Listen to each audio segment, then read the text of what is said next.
Video games tend to have a lot of problems, but one of them especially is getting a lot of attention even though it's not that much of a problem. It's the name, a game. There are two types of people generally concerned with this issue. One is people that consider that naming these games somehow devalues them because games are for kids, games are for children, games are not meant to be taken seriously. After all, games are just toys. Why else would they be called games? I mean, children play games. And only children. Unless we count the Olympic Games, football games, tennis games, just about any sort of sporting event in general. They are all called games. And yet there are some people that still dismiss them as being nothing more than children's playthings, mostly because of the early marketing that video games had.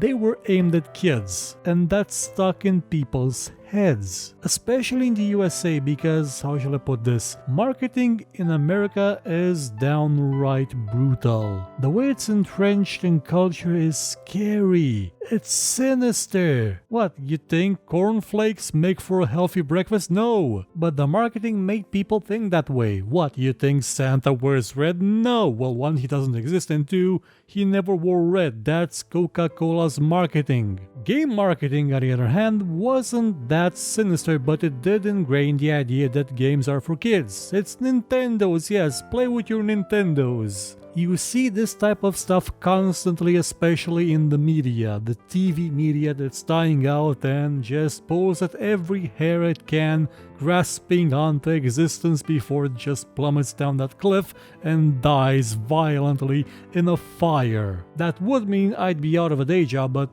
maybe I can make this internet thing work. So that's one of the issues with games, the name. Honestly, games are fine. You could call them digital entertainment, you could call them virtual experiences, you could call them whatever else you want, but games is perfectly suited because you play them. That's how you interact with them, you play them. Because they do behave like games, they have rules, they have laws, they have boundaries, they have a general flow that regular games, as in children's games and football games, also have. And that leads us to the other part of the issue. Is this a game? No, that's dear Esther, that's not a game. Oh God, no, that's not a game. But what is a game? How do you define it? Can anything that you see on a computer monitor with graphics and controls be classified as a game? No, absolutely not. And yet people insist on calling stuff like Dear Esther a game. More so, they get very pissed and very angry when you don't acknowledge it to be a game. Almost like,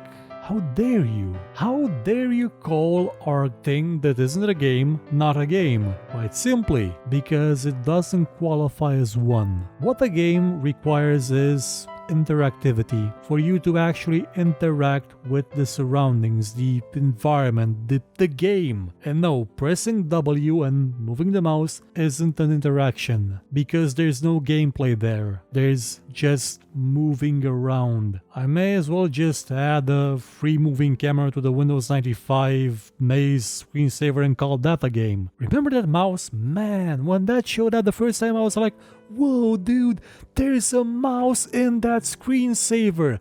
How did it get there? Is it looking for cheese? Was that a piece of cheese? And boy, did that thing run like crap on 16 megabytes of RAM. But back to the idea, how do you define gameplay? How's this for an idea? An action that the player takes, to which the game reacts. Take Pong for instance. You hit the ball bounces, and the other paddle has to bounce it as well. If it does, then it reacted to you. If it doesn't, then you score the point, and again, the game reacted to you, to your actions. That's the simplest way you can explain a game, but it goes one step further than that.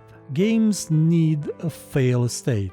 An implied fail state or a direct fail state. For example, Does Monkey Island 1 have a fail state? Well, yeah, you can leave Guybrush in the water for 10 minutes and he will die. But that's a direct fail state. An implied fail state is when you can't solve a puzzle, when you are unable to discern the exact mechanisms through which the game will allow you to progress, what you have to do. That's a challenge, one that you must overcome in order to proceed. Now you may say to yourself, well, then how isn't Dear Esther a game? I have no idea how to press W on the keyboard and move forward. See, there's a difference. A Monkey Island puzzle is a challenge. Not knowing that pressing W moves you forward, gotta be honest, that's a sign you're probably not suited for playing things. And by that I mean you're probably a gerbil that somehow made it to YouTube and is now watching this video, in which case there's a cat behind you, run away now, or you're just one of those people that likes to split hairs and come up with hypothetical situations that don't actually have a chance of ever happening. For a game to qualify as a video game, that failure state, even if it's implied, needs to be created by a sort of challenge. Not because the game is broken, not because it's unfinished, not because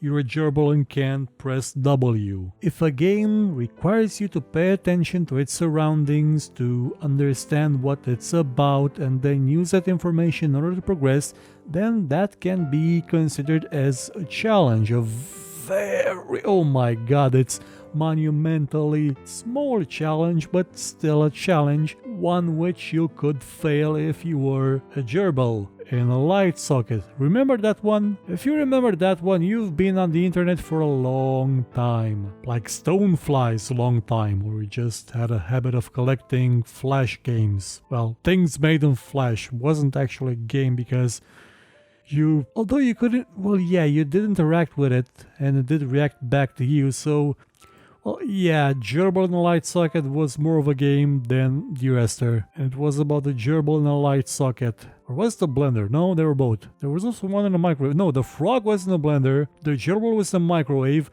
and in a light socket. Flash games used to be very strange about 15 years ago, and they probably still are. So now I'm hoping that we've covered what the game is, what a game isn't, why Dear Esther is the game, and why people that keep saying that Dear Esther is a game should shut up. Also, the Stanley Parable, that is a game because it constantly reacts to your actions and does provide some minor challenges. Yeah, you could call it a walking simulator, but it's actually quite good, which is something that Dear Esther isn't at all. Like, my god, was it boring as hell, and it only lasted about 20 minutes. That game is, well, just that, a walking simulator, and somehow people consider walking simulator to be a derogatory term. How? Because it perfectly describes that game. You can't do anything else other than walk. There is no interaction, there is no reaction, there is nothing else aside from constant walking. Now, there have been games in the past that did the whole walking about angle like that. I think The Path was one of them, but at least that one was interesting. I mean, if you veered off the path, you actually got to the game properly. If you stayed on the path,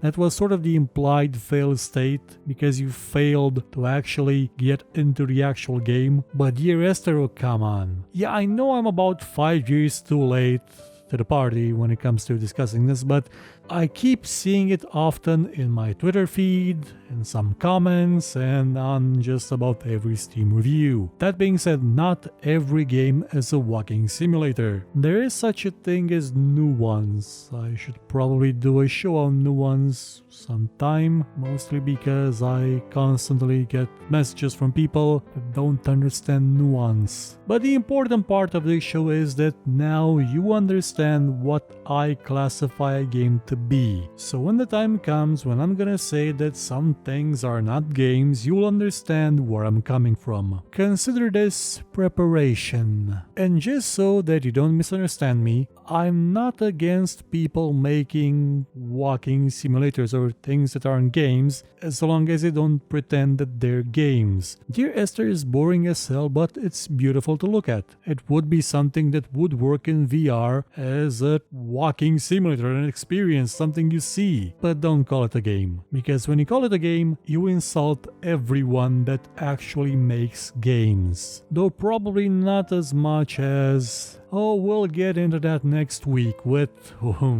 things that are most certainly in no way games, but oh boy are they sold as if they were. And if you say at one point that they're not, everyone will try and behead you, even reputed gaming journalists. What is it? Tune in next time to find out. If you enjoyed this show, hit the like button, subscribe, and share it with your friends. Or, if you thought it was horrible, then share it with your enemies and make them suffer. We shall be your weapon of vengeance. But if you liked what you saw, you could, I don't know, maybe donate, because basically YouTube is horrible at revenue, by using the link in the description, or just buy my book. It's a fantasy book about, well, a lot of stuff. I guarantee it won't suck, and if it does suck, you can find me here and complain about it.